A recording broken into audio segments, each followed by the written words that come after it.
America Venezuela president అయిన Nicholas మదురోని capture చేసింది. Politics పక్కన పెడితే ఇది 2022 రష్యా యుక్రెయిన్ వార్ తర్వాత చూసిన బిగ్గెస్ట్ ఎస్కలేషన్. ఒక కంట్రీ లోపలికి వెళ్ళి డైరెక్ట్లీ ప్రెసిడెంట్ని క్యాప్చర్ చేయడం. ఈవెన్ రష్యా కూడా జెలెన్స్కీ విషయంలో ఇలా చేయలేదు.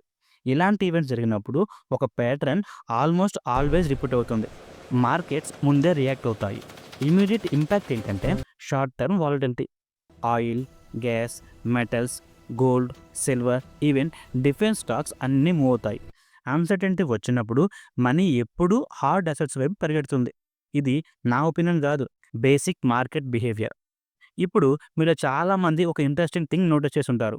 డిసెంబర్ 27 తర్వాత గోల్డ్, సిల్వర్ ప్రైజెస్ ఫాలో అవ్వడం. సో ఆబ్వియస్ క్వశ్చన్ ఏంటంటే, బిగ్ ఇన్స్టిట్యూషన్స్ లేదా గవర్నమెంట్కి ముందే ఇన్ఫర్మేషన్ ఉందా? ప్రైజెస్ పడేలా చేసి చీప్ లెవెల్స్లో అక్యుములేట్ చేశారా అనే డౌట్ నేచురల్గా వస్తుంది. కానీ ఫ్యాక్ట్ ఏంటంటే, దీనిని కన్ఫర్మ్ చేసే డైరెక్ట్ ఎవిడెన్సెస్ మనకు ఉండదు. ఇలాంటి జియోపొలిటికల్ లేదా మ్యాక్రో ఈవెంట్స్ తర్వాత స్పెక్యులేషన్ తప్పనిసరిగా వస్తుంది, కానీ దాన్ని ప్రూవ్ చేయడం ప్రాక్టికల్లీ ఇంపాసిబుల్. ఒక విషయం పక్కాగా చెప్పొచ్చు, మార్కెట్స్ ర్యాండమ్గా మూవ్ అవ్వవు. ప్రైజెస్ అనేవి ఇన్ఫర్మేషన్, ఎక్స్పెక్టేషన్స్, పొజిషనింగ్, రిస్క్ పర్సెప్షన్లను రిఫ్లెక్ట్ చేస్తాయి. కొంతమందికి మ్యాక్రో డేటా, పాలసీ సిగ్నల్స్ లేదా రిస్క్ ఇండికేటర్స్ ఎర్లీగా లేదా డీప్గా అర్థమయ్యే అవకాశం ఉంటుంది, కానీ దాన్ని ఇన్సైడ్ ఇన్ఫర్మేషన్గా ఎజ్యూమ్ చేయలేం. అందుకే స్పెక్యులేషన్స్ పక్కన పెడదాం. మనకు యాక్చువల్గా క్లియర్గా తెలిసిన విషయాలపై ఫోకస్ చేద్దాం. ఒక thing crystal clear, central banks mind set change అయింది. వాళ్ళు ఇక గోల్డ్ని ట్రేడ్ చేయడం లేదు, గోల్డ్ అక్యుములేట్ చేస్తున్నారు. సెంట్రల్ బ్యాంక్స్కి గోల్డ్ ఎక్స్పెన్సివ్గా ఉందా, చీప్గా ఉందా అనే కన్సర్న్ ఉండదు. రీటైల్ ఇన్వెస్టర్స్లా డిప్స్ కోసం కూడా వెయిట్ చేయరు. పాలసీ డిమాండ్ చేసినప్పుడు బై చేస్తారు. రైట్ నౌ పాలసీ ఒక్కటే వెరీ క్లియర్ సిగ్నల్ ఇస్తుంది, యూఎస్ డాలర్ డిపెండెన్స్ తగ్గించాలి. అందుకే ఎలాంటి హడావడి లేకుండా గోల్డ్ యూఎస్ డాలర్ని మించి సెంట్రల్ బ్యాంక్స్కి లీడింగ్ రిజర్వ్ అసెట్గా మారింది. ఇప్పుడు సిల్వర్ గురించి మాట్లాడతాం. సిల్వర్ సప్లై ఇప్పటికే చాలా టైట్గా ఉంది, ఇంకా టైట్ అవ్వబోతుంది. మార్కెట్లో అవైలబుల్ మెటల్ తగ్గుతుంది, డిమాండ్ మాత్రం తగ్గడం లేదు. మైనింగ్ అవుట్పుట్ పరిమితంగా ఉండటం, సప్లై చైన్ డిస్ట్రప్షన్స్, అలాగే ఇండస్ట్రియల్ యూసేజ్ స్టడీలీ పెరగడం వల్ల సిల్వర్కి స్ట్రక్చరల్ షార్టేజ్ ఏర్పడుతుంది. ఈ పిక్చర్లోకి వెనిజులా లాంటి జియోపొలిటికల్ ఈవెంట్స్ యాడ్ అయితే సప్లై చైన్ అన్సర్టెనిటీ ఇంకా పెరుగుతుంది. ఎనర్జీ, లాజిస్టిక్స్, ట్రేడ్ ఫ్లోస్ మీద వచ్చే ఇంపాక్ట్ వల్ల మెటల్స్ అవైలబిలిటీ మీద ఇండైరెక్ట్ ప్రెజర్ ఏర్పడుతుంది. దాంతో ఇప్పటికే టైట్గా ఉన్న సిల్వర్ మార్కెట్లో స్ట్రెస్ మరింత డీపెన్ అవుతుంది. Why is this happening? Because China జనవరి 1 నుంచి సిల్వర్ ఎక్స్పోర్ట్ రెస్ట్రిక్షన్స్ ఇంపోజ్ చేసింది. గ్లోబల్ సిల్వర్ సప్లై చైన్ ఇప్పటికే ఫ్రాగ్మెంటెడ్గా ఉంది. ఈ రెస్ట్రిక్షన్స్ వల్ల సీరియస్ సప్లై క్రంచ్ క్రియేట్ అవుతుంది. ఇదే సిల్వర్ డిమాండ్ను పుష్ చేసే కీ క్యాటలిస్ట్. ఇప్పుడు లిటిల్ జూమ్ అవుట్ చేద్దాం. వెనిజులా ఎందుకు ఇంత ఇంపార్టెంట్? బికాస్ ఈ ఒక్క ఈవెంట్ డీ డాలరైజేషన్ ప్రాసెస్ని యాక్సిలరేట్ చేస్తుంది, ఎస్పెషల్లీ బ్రిక్స్ ఎల్ఎండ్ నేషన్స్ మధ్య. 2022 గుర్తు చేసుకోండి, రష్యా యుక్రెయిన్ వార్ తర్వాత యుఎస్ రష్యన్ అసెట్స్ సీజ్ చేసింది. ఉక్రెయినియన్కి ట్రిలియన్స్ ఆఫ్ డాలర్స్ ఎయిడ్ పేరుతో స్పెండ్ చేసింది. అప్పుడే చాలా కంట్రీస్ ఒక అన్కంఫర్టబుల్ రిలేషన్ వచ్చింది. యుఎస్ దాడి ద్వారా యుఎస్ తన పవర్ని గ్లోబల్ ఫైనాన్షియల్ సిస్టంలో ఎన్ఫోర్స్ చేయగలదు. అక్కడి నుంచే ఒక సైలెంట్ షిఫ్ట్ మొదలైంది. కంట్రీస్ స్లోలీ యుఎస్ డాలర్ మీద డిపెండెన్సీ తగ్గడం మొదలుపెట్టాయి. రష్యా, చైనా, ఇండియా 2022 నుంచి officially gold purchases aggressively increase చేశాయి.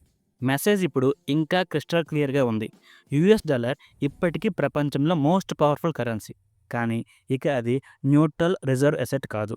అందుకే సెంట్రల్ బ్యాంక్స్ పెద్ద ఎత్తున గోల్డ్ కొనుగోలు చేస్తున్నాయి.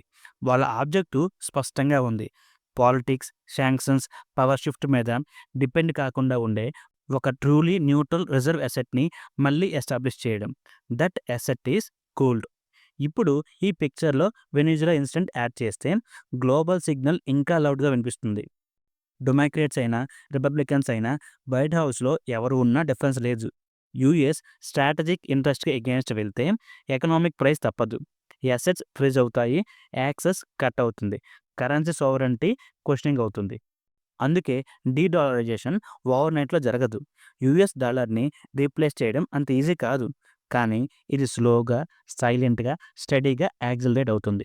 హెడ్‌లైన్స్‌లో ఇది పెద్ద నాయిస్ ఉండకపోయినా బ్యాలెన్స్ షీట్‌లో మాత్రం క్లియర్ షిఫ్ట్స్ కనిపిస్తున్నాయి.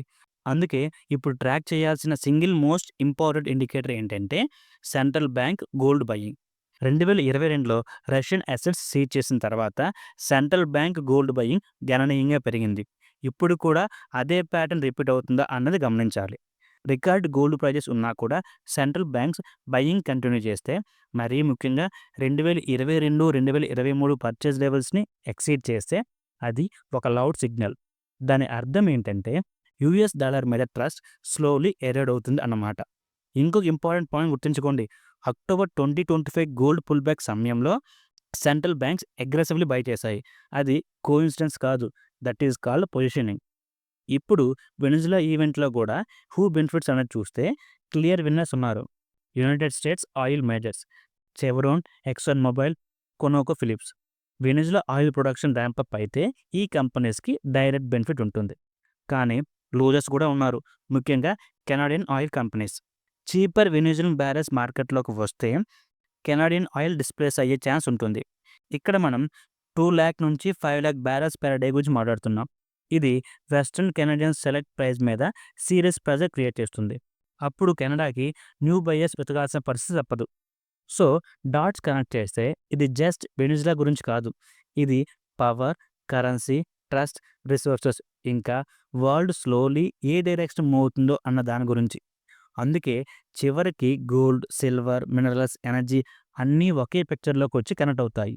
ఇప్పుడు ఇండియా పర్స్పెక్టివ్ నుంచి చూస్తే ఇండియా డైరెక్ట్‌గా వెనిజులా పాలిటిక్స్‌లో ఇన్వాల్వ్ కాకపోయినా గ్లోబల్ రిపుల్ ఎఫెక్ట్స్ మాత్రం ఇండియాని తప్పకుండా ఇంపాక్ట్ చేస్తాయి. First, commodities impact. Gold, silver prices long టర్మ్‌లో స్ట్రాంగ్‌గా ఉంటే ఇండియా ఇంపోర్ట్ బిల్ పెరుగుతుంది. India large gold and silver importer కాబట్టి కరెంట్ అకౌంట్ డెఫిసిట్ మీద ప్రెషర్ రావచ్చు. షార్ట్ టర్మ్ వాలటిలిటీ ఉన్నా లాంగ్ టర్మ్ అక్యుములేషన్ కంటిన్యూ అయితే రీటైల్ గోల్డ్ ప్రైజెస్ ఎలివేటెడ్‌గా ఉండే అవకాశం ఉంది. Second, oil impact.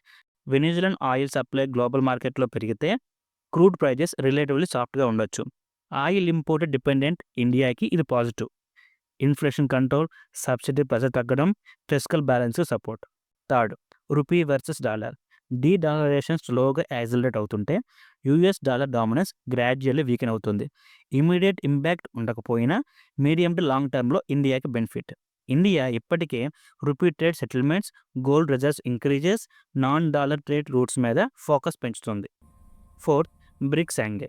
Venezuela incident BRICS aligned కంట్రీస్‌ని మరింత కాషియస్ చేస్తుంది.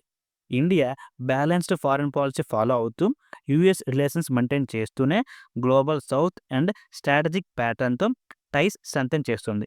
ఇది ఇండియాకి స్ట్రాటజిక్ లేవరేజ్ ఇస్తుంది. Fifth, markets and sectors. Gold and silver related stocks long term interest attract చేస్తాయి. Energy sector short term volatility చూపించవచ్చు. Mining, metals, PSU commodity linked companies medium term benefit పొందవచ్చు.